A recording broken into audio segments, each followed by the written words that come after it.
Les autorités thaïlandaises ont réussi à désamorcer un engin explosif dissimulé dans une moto près de l'aéroport international de Phuket mercredi, évitant ainsi une tragédie majeure. L'engin suspect a été découvert vers 18h30, heure locale. Les démineurs ont pu le neutraliser en toute sécurité. Il s'agissait d'une bonbonne de gaz capable de provoquer une explosion dans un rayon de 200 mètres. Aucun blessé n'a été signalé. Les autorités n'ont pas encore confirmé officiellement tous les détails. Elles soupçonnent toutefois un lien entre cet incident et l'arrestation, le 24 juin, de Muhammad Deng, 29 ans, et Suleiman Kaza, 27 ans, tous deux originaires de Patani. Les deux hommes avaient été interceptés alors qu'ils quittaient Phuket, en possession d'objets suspects ressemblant à des explosifs. Ils auraient avoué avoir placé 4 bombes, dont une bombe dissimulée dans une moto, dans le but de viser l'aéroport de Phuket. Des images de vidéosurveillance semblent appuyer cette version. On y voit un convoi transportant des explosifs quitter Patani le 21 juin et s'arrêter à plusieurs endroits de Phuket, dont l'aéroport. Fait important, la découverte de la bombe à l'aéroport de Phuket, le 25 juin, est intervenue après leur arrestation. Grâce à leurs aveux et aux éléments recueillis, les autorités ont pu émettre des alertes et désamorcer l'engin en toute sécurité.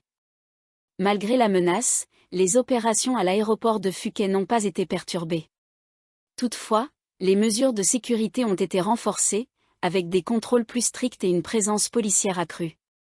Par ailleurs, plusieurs incidents sécuritaires ont eu lieu dans la nuit à Seburi, dans la province de Patani. Un véhicule de l'organisation administrative de sous-district, SAO, a été incendié et plusieurs objets suspects ont été découverts dans différents quartiers.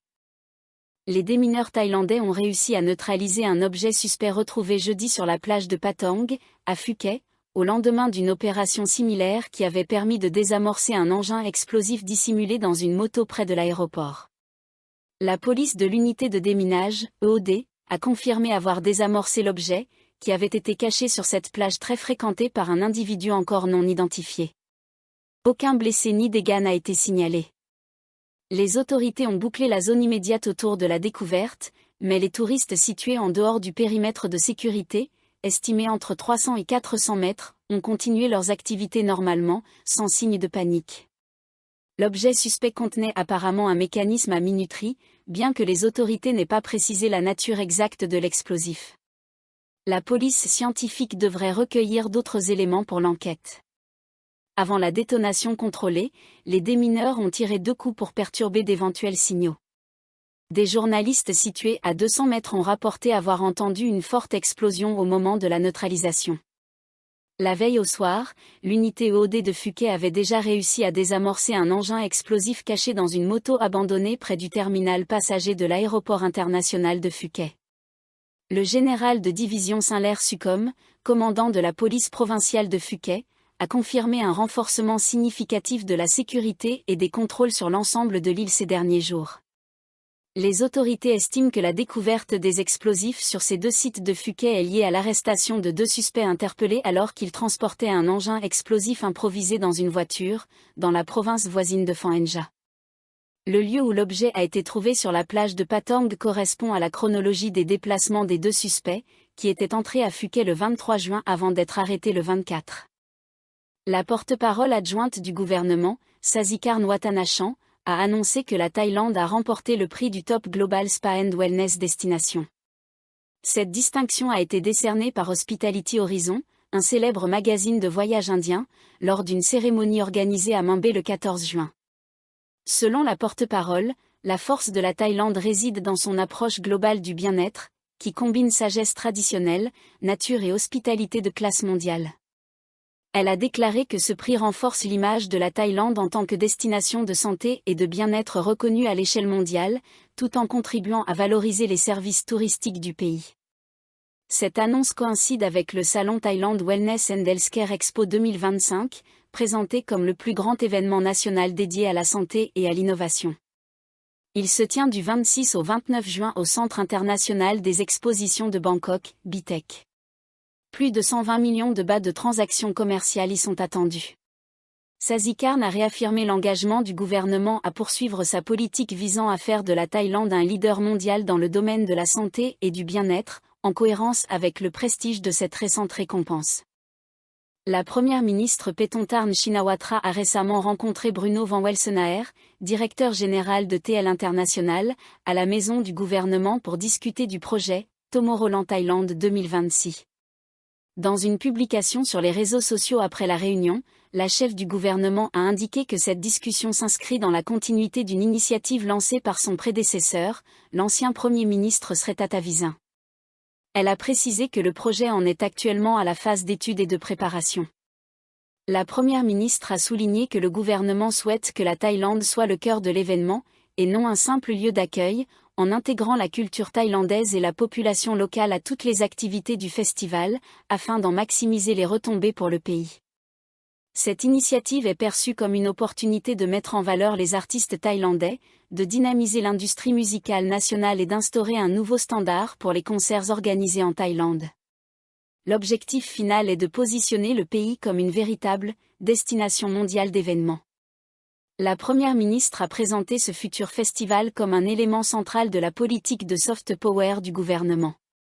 Selon elle, l'événement représente de nouvelles opportunités économiques, de nouveaux revenus et un nouveau chemin pour les Thaïlandais dans les industries créatives. Un journaliste russe enlevé à Pattaya, un suspect arrêté, 3 en fuite.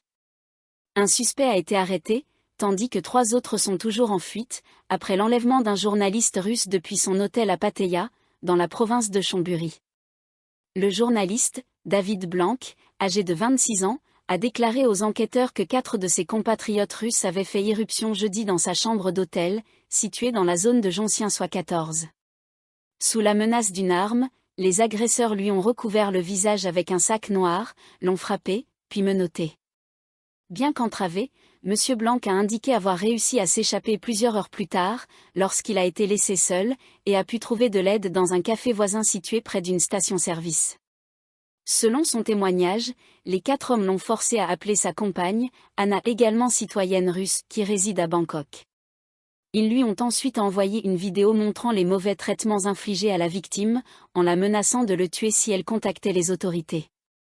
Sous la contrainte, Anna aurait été convaincue de déposer une montre de marque Rolex, d'une valeur estimée entre 500 000 et 600 000 bahts, sous un arbre sur Rama 4 Road. Toujours selon M. Blanc, elle aurait réussi à filmer un homme en chemise blanche venant récupérer la montre. Avant de le laisser menotter, les ravisseurs auraient également forcé leur victime à leur transférer l'équivalent de 2 millions de bahts en bitcoin. Grâce aux informations fournies, la police a retrouvé un véhicule MG utilisé lors de l'enlèvement, abandonné dans un champ d'ananas de la province de Rayong. Le pare-brise et le tableau de bord avaient été détruits. Anton Lokotkov, 26 ans, a ensuite été arrêté à un stand de nourriture à Joncien. Il a été formellement identifié par la victime comme étant celui qui avait frappé à la porte de sa chambre. Bien qu'il nie toute implication dans l'affaire et prétende ne pas connaître M. Blanc, la police a découvert qu'il avait dépassé la durée légale de son visa. Il a donc été inculpé pour cette infraction. Malgré la destruction de la plupart des preuves, les autorités se sont déclarées confiantes quant à l'identification rapide des 3 autres complices encore en fuite. Chiang Mai, des trafiquants en fuite abandonnent 460 000 comprimés de méthamphétamine à la frontière. Environ 460 000 comprimés de méthamphétamine, communément appelés speed pill, ont été abandonnés par des trafiquants en fuite dans une zone frontalière du district de Mae, à Chiang Mai. Jeudi soir, une patrouille a repéré 3 motos circulant dans le secteur du village de Pealay, dans le Tambon Mae Sao, district de Mae. En voyant les forces de l'ordre, les motocyclistes ont immédiatement pris la fuite par des sentiers étroits. Les forces de sécurité ont poursuivi les suspects jusqu'au village de Ban Kawila, dans le même Tambon, où 2 motos ont été retrouvées abandonnées aux abords de 2 sacs suspects, a déclaré le lieutenant-général Kitpang Chuanchechon, commandant du 3e corps d'armée et chef du commandement pour la répression et l'interdiction des stupéfiants à la frontière nord. Des agents de la force spéciale Phamwang, de la division 2 du bureau de répression des stupéfiants, ainsi que de la compagnie 334 de la police des frontières ont été appelés pour sécuriser et inspecter la zone. L'inspection a permis de découvrir environ 460 000 comprimés de méthamphétamine dissimulés dans les 2 sacs. La drogue et les 2 motos ont été remises au commissariat de police de Mae. Les autorités poursuivent l'enquête afin d'identifier les autres membres du réseau de trafiquants. Le lieutenant-général Kitpong a précisé que son commandement met en œuvre activement l'opération stratégique SEAL, Stop, SAF, visant à lutter contre le trafic de drogue dans les zones frontalières du Nord. Cette stratégie comprend des évaluations de terrain régulières et des ajustements pour s'adapter aux méthodes en constante évolution des trafiquants. Les forces de l'ordre inspectent également les entrepôts de produits chimiques pour empêcher le détournement de précurseurs utilisés dans la fabrication de drogues illicites. Il a ordonné aux agences concernées de renforcer la surveillance et d'appliquer des contrôles rigoureux pour empêcher la circulation de substances dangereuses sur le marché noir. Il a conclu en soulignant que la situation aux frontières thaïlandaises continue d'alimenter la production de stupéfiants, contribuant au volume élevé de saisies enregistrées cette année.